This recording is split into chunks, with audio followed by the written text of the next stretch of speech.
Tizarehetra mivavaka olo marina, tizarehetra manao soa tsy maintsy akarina.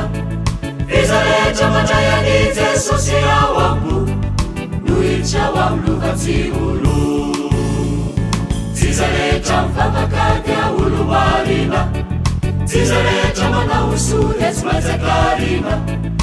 Iza rehetra mandray an'i Jesosy ao ambo, no hiditra ao amin'ny lovatsiolo. Ratsy fanahy izay maningatsingana, tsaro firenty aringana.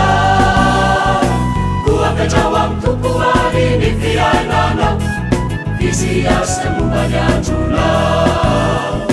Momba tsy zava-dehibe, rehefa olona marobe, no zakany solon'eloky.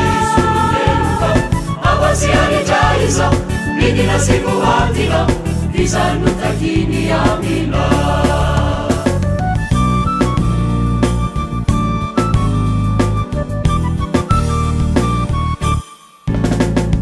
Tiza rehetra manao hoe tompo, tompo, tompoko, no hiditra ao amin'ny fanjakana Andriamanitra.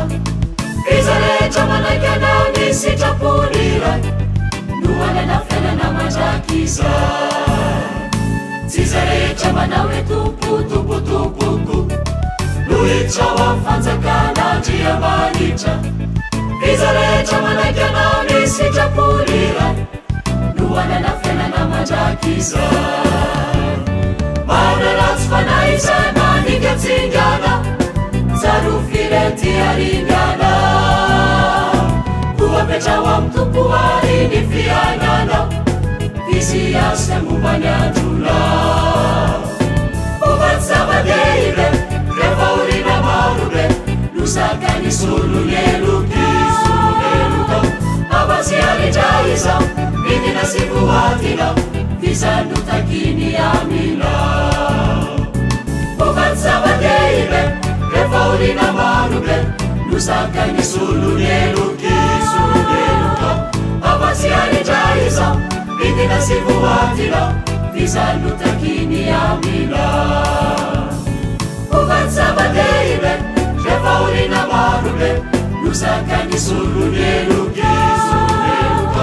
Afatsy anindra izao, midina sy voadina, izany no takiny amina.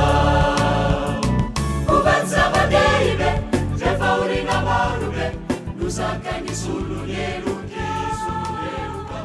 Afatsy anindra izao, midina sy voadina, izany no takiny.